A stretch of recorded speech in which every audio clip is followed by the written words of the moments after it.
Assalamualaikum warahmatullahi wabarakatuh. Saya bernama Esther Purba, ahli waris dari Pertuanan Bajalingge.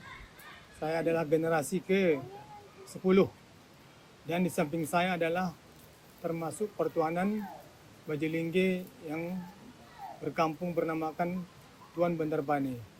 Jadi saya di sini akan menceritakan sedikit tentang kisah kejadian batu buru menjile yang ada di belakang saya.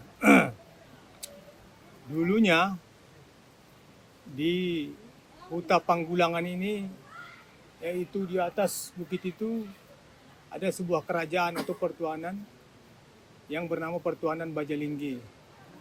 Pertuanan Bajalingge ini mempunyai anak perempuan satu, laki-laki satu. Dan kita belum tahu berapa keluarga dulu. Jadi kehidupan mereka dulu tuh agak rukun dan damai. Dan setelah tumbuh dewasa, si anak perempuan dan laki-laki ini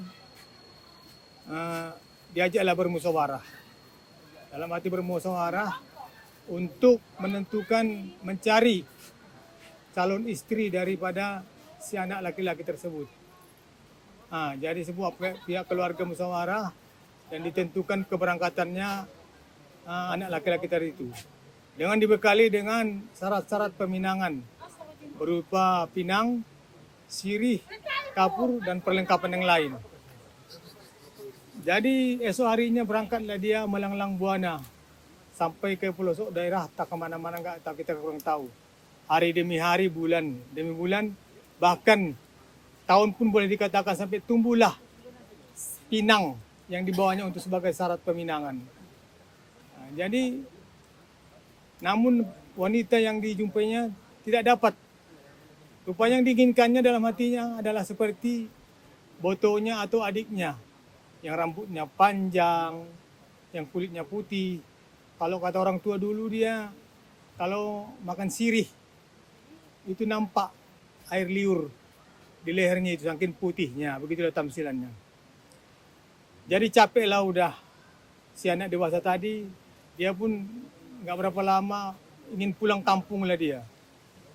Pulang kampung, sampai di kampung kebetulan pas tengah hari begini. Dan merasa lapar dulunya. Jadi yang dijumpai di rumah adalah seorang adiknya, yang perempuan itu. Yang rambutnya panjang, orangnya cantik. Jadi pada waktu itu si abang tadi merasa lapar. Jadi disuruhlah adiknya untuk mengambilkan nasi beserta lauk pauk.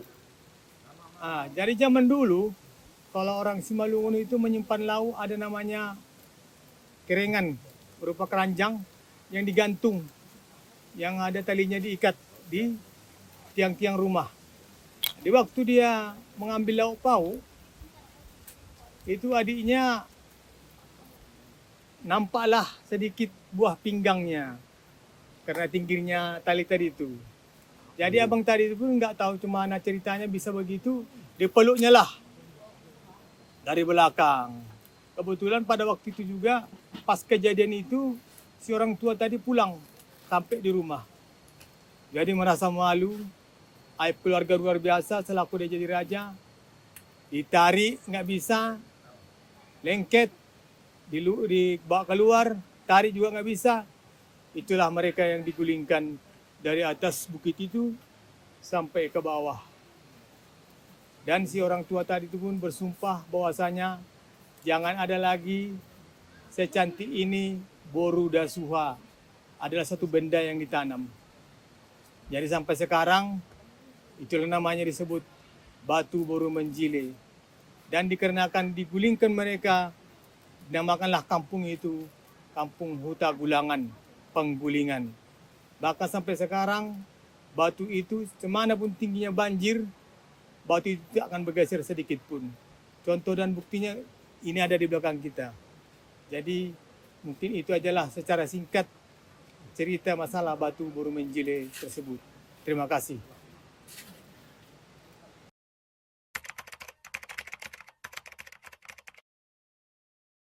Pernah digeser, tapi dalam mimpi orang ada mengatakan dia nggak boleh dinampakkan diri.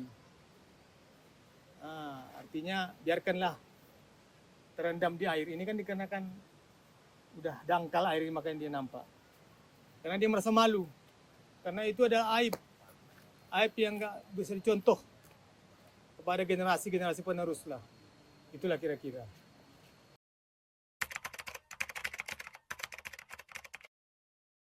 Ada apa namanya menghancurkannya nggak bisa. Yang pecah, batu bukan pecah tapi kaki yang pecah. Itu termasuk gaib juga. Mengambil batu di situ nggak bisa dulu. Perahunya terbalik, sampan kecil, hujan. Banyaklah kejadian-kejadian yang aneh.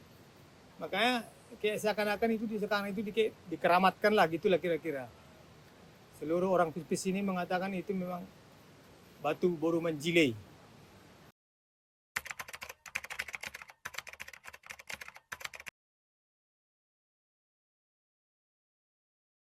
Kalau secara gaib, kalau yang ada penampakan yang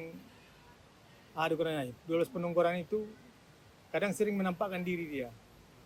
Rambutnya panjang, baju pakai putih, cuman rupa nggak pernah terlihat. Kadang dari samping, kadang dari belakang. Sering itu kejadian kadang-kadang tengah hari. Kadang nampakkan diri. Dan namanya sampai sekarang kami belum tahu siapa namanya itu. Itu boru menjilei itu bahasa Simalungun itu. Satu bahasa Simalungun, satu bahasa Karo. Boru perempuan. Jilei cantik. Boru yang cantik, perempuan yang cantik. Itulah artinya.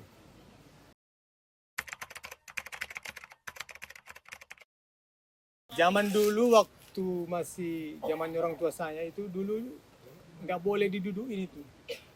Apalagi dia pakai cawat gitu nggak boleh. Dulu waktu mencari ikan pakai durung itu, jangan terpegang air batu itu. Kalau terpegang dulu, alamat nggak akan dapatan. Banyak juga dulu. Sakral lah. Karena kami pun membawa dia ke darat bukan dikarenakan kami sengaja. Karena masalah air ini udah dangkal gitu. Maka nampakkan diri dia.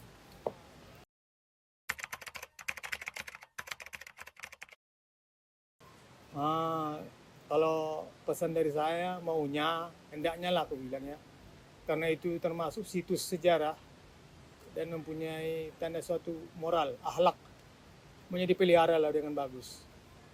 Nggak pun bagus sekali bawa di pagar bawa dibikin tanda, gitulah kira-kira.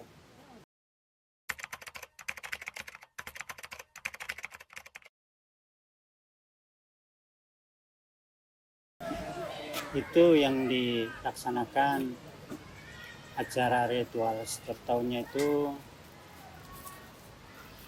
kiranya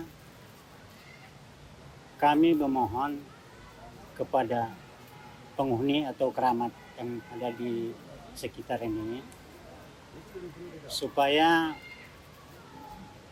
ada yang berwisata di sini, jangan ada gangguan. Kalau dulu, sebatas dulu lah ya, dulu sering ada orang hanyut di sini. Orang-orang pendatang. Jadi itulah yang kami mohonkan, jangan sampai terjadi seperti itu lagi. Itulah yang pertama. Terus keduanya, ya pelaksana lapangannya sehat-sehat. Gitu. Ada gangguan. Itulah arti ritual tadi ya, yang di setiap tahun. Tapi memang itu di setiap tahun. Kalau bisa pas tanggalnya, kalau bisa. Ada tanggal khususnya berarti? Setidaknya bulannya tetap bulannya. Bulan 5. Bulan 5 ya.